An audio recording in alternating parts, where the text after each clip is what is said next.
H.G. Wells wrote that in 1913. Think about it. Prelude. The Sun Snarers. Section 8. And while the boy Halston was mooning over his fireflies at Fiesole, a certain professor of physics named Rufus was giving a course of afternoon lectures upon irradium and radioactivity in Edinburgh. They were lectures that had attracted a very considerable amount of attention. He gave them in a small lecture theater that had become more and more congested as his course proceeded. At his concluding discussion, it was crowded right up to the ceiling at the back, and there people were standing without any sense of fatigue, so fascinating did they find his suggestions. One youngster, in particular, a chuckle-headed, scrub-haired lad from the Highlands, sat hugging his knee with great sand-red hands and drinking in every word. Eyes aglow, cheeks flushed, and ears burning. And so, said the professor, we see that this radium, which seemed at first a fantastic exception, a mad inversion of all that was most established and fundamental in the constitution of matter, is really at one with the rest of the elements. It does noticeably and forcibly what probably all the other elements are doing with an imperceptible slowness. It is like the single voice crying aloud that betrays the silent breathing multitude in the darkness. Radium is an element that is breaking up and flying to pieces. But perhaps all elements are doing that at less perceptible rates. Uranium certainly is. Thorium, the stuff of this incandescent gas mantle, certainly is. Actinium. I feel that we are but beginning the list. And we know now that the atom, that once we thought hard and impenetrable and indivisible and final and lifeless, is really a reservoir of immense energy. That is the most wonderful thing about all this work.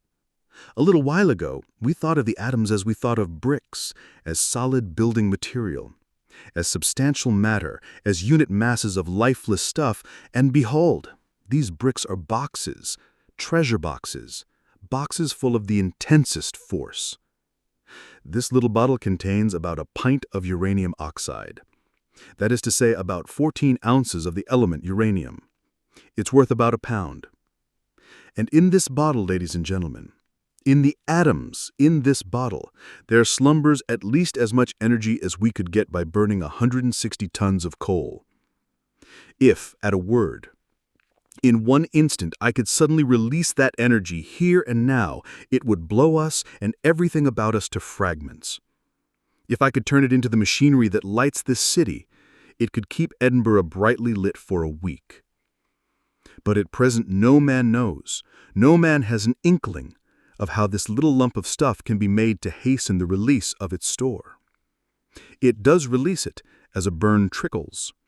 Slowly the uranium changes into radium, the radium changes into a gas called the radium immension, and that again to what we call radium A, and so the process goes on, giving out energy at every stage, until at last we reach the last stage of all, which is, so far as we can tell at present, lead. But we cannot hasten it.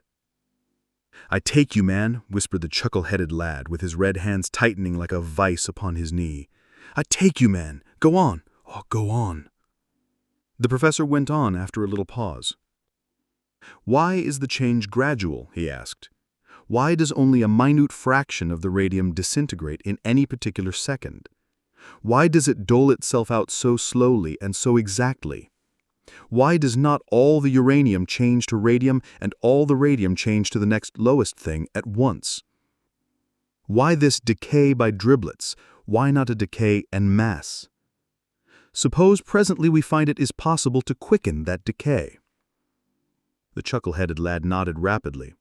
The wonderful, inevitable idea was coming. He drew his knee toward his chin and swayed in his seat with excitement. Why not, he echoed. Why not? The professor lifted his forefinger. Given that knowledge, he said, mark what we should be able to do. We should not only be able to use this uranium and thorium, not only should we have a source of power so potent that a man might carry in his hand the energy to light a city for a year, fight a fleet of battleships, or drive one of our giant liners across the Atlantic, but we should also have a clue that would enable us at last to quicken the process of disintegration in all the other elements, where decay is still so slow as to escape our finest measurements. Every scrap of solid matter in the world would become an available reservoir of concentrated force. Do you realize, ladies and gentlemen, what these things would mean for us? The scrub head nodded. Oh, go on, go on. It would mean a change in human conditions that I can only compare to the discovery of fire, that first discovery that lifted man above the brute. We stand today towards radioactivity as our ancestors stood towards fire before he had learned to make it. He knew it then only as a strange thing, utterly beyond his control. A flare on the crest of the volcano, a red destruction that poured through the forest. So it is that we know radioactivity today. This is the dawn of a new day in human living. At the climax of that civilization that had its beginning in the hammered flint and the fire stick of the savage, just when it is becoming apparent that our ever-increasing needs cannot be borne indefinitely by our present sources of energy, we discover suddenly the possibility of an entirely new civilization. The energy we need for our very existence, and with which nature supplies us still so grudgingly, is really locked up in inconceivable quantities all about us. We cannot pick that lock presently, but— He paused. His voice sank so that everybody strained a little to hear him. But we will. He put up that lean finger again, his solitary gesture, and then, he said, then, that perpetual struggle for existence, that perpetual struggle to live on the bare surplus of nature's energies, will cease to be the lot of man. Man will step from the pinnacle of this civilization to the beginning of the next. I have no eloquence, ladies and gentlemen, to express the vision of man's material destiny that opens out before me. I see the desert continents transformed, the poles no longer wildernesses of ice, the whole world once more Eden. I see the power of man reach out among the stars. He stopped abruptly with a catching of the breath that many an actor or orator might have envied. The lecture was over.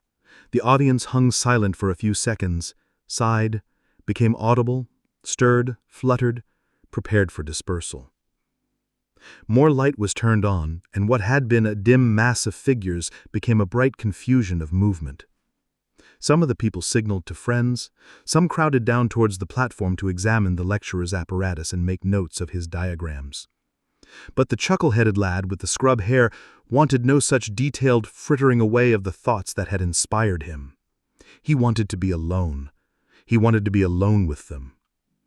He elbowed his way out almost fiercely. He made himself as angular and bony as a cow, fearing lest someone should speak to him, lest someone should invade his glowing sphere of enthusiasm. He went through the streets with a rapt face, like a saint who sees visions. He had arms disproportionately long and ridiculous big feet. He must get alone, get somewhere high up out of all this crowding of commonness of everyday life. He made his way to the top of Arthur's Seat, and there he sat for a long time in the golden evening sunshine, still, except that ever and again he whispered to himself some precious phrase that had stuck in his mind. He whispered, if only we could pick that lock. The sun was sinking over the distant hills. Already it was shorn of its beams, a globe of ruddy gold hanging over the great banks of clouds that would presently engulf it. Said the youngster, He seemed to wake up at last out of his entrancement, and the red sun was there before his eyes. He stared at it, at first without intelligence, and then with a gathering recognition. Into his mind came a strange echo of that ancestral fancy, that fancy of a Stone Age savage, dead and scattered bones among the drift 200,000 years ago. "You old thing," he said, and his eyes were shining, and he made a kind of grabbing gesture with his hand. "Ye old red thing, we'll have you yet." Leo Szilard, credited H.G. Wells for inspiring key nuclear concepts.